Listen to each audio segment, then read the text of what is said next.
ଆମ ଓଡ଼ିଆ ଫିଲ୍ମ ଇଣ୍ଡଷ୍ଟ୍ରିରେ ହାସ୍ୟ ରସର ବା ହାସ୍ୟ କଳାକାରମାନଙ୍କର ଗୋଟେ ପୁରା ବିରାସତ ଅଛି।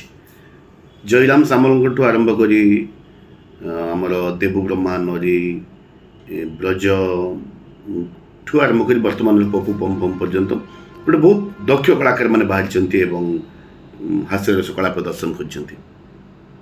କିନ୍ତୁ ସେମାନଙ୍କର ସବୁ କମେଡ଼ି ଅପେକ୍ଷା ବର୍ତ୍ତମାନ ଓଡ଼ିଶା ରାଜ୍ୟ ଚଳଚ୍ଚିତ୍ର ପୁରସ୍କାର ଯେଉଁଟା ଘୋଷଣା ହେଇଛି ଭାଷା ସଂସ୍କୃତି ଓ ସାହିତ୍ୟ ବିଭାଗ ଦ୍ୱାରା ରାଜ୍ୟ ସରକାରଙ୍କର, ସେ ଯେଉଁ କମେଡ଼ି କରିଛନ୍ତି ସେ ଗୋଟାଏ କମେଡ଼ି ସବୁ କମେଡ଼ି ତାଙ୍କଠୁ ଉପରେ। ଆମର ଯେଉଁ ରାଜ୍ୟ ଚଳଚ୍ଚିତ୍ର ପୁରସ୍କାର ଘୋଷଣା ହେଇଛି ତା ଦ୍ୱାରା 2023 ବର୍ଷ ପାଇଁ ହରିହର ମହାପାତ୍ର ହରିଙ୍କୁ ଶ୍ରେଷ୍ଠ ମୁଖ୍ୟ ଅଭିନେତା ପୁରସ୍କାର ମିଳିଛି।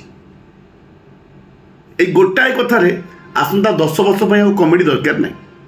ଆଉ କମେଡ଼ି କ'ଣ ଦରକାର? ଆଉ କୌଣସି ହାସ୍ୟରସମାନଙ୍କର ହାସ୍ୟ ରସିକ ବା କମେଡ଼ି କଳାକାରମାନଙ୍କର ଆଉ କମେଡ଼ି କରିବା ଦରକାର ନାହିଁ। କମେଡ଼ି ଅଲରେଡ଼ି କରିଦେଇଛନ୍ତି। ଯେଉଁ ବିଭାଗ ପୁରସ୍କାର ଦେଇଛନ୍ତି ଓଡ଼ିଶା ଭାଷା ସାହିତ୍ୟ ସଂସ୍କୃତି ବିଭାଗ ଅଲରେଡ଼ି କମେଡ଼ି କରିଦେଇଛନ୍ତି। ହରିହର ମହାପାତ୍ର 2023 ମସିହା ପାଇଁ ଶ୍ରେଷ୍ଠ ମୁଖ୍ୟ ଅଭିନେତା ଧୋରେ ବାବୁ ଧୋ ଗୋଟେ ଚଳଚ୍ଚିତ୍ର ପାଇଁ ଆଉ କିଛି କମେଡ଼ି ଦରକାର କି? ବା ସବୁ କମେଡ଼ି ଏଇଠି। এই ସରକାରରେ ଥିବା ବିଭିନ୍ନ ବିଭାଗ ଆଉ କିଛି କରୁ ନ କରୁ ନିଜର ଲୋକମାନଙ୍କର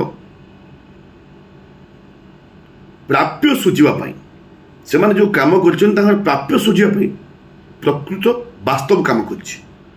ଏଥିରେ ସରକାର ବା ତାର ବିଭିନ୍ନ ବିଭାଗକୁ ଦୋଷ ଦେଇ ହେବ ନାହିଁ।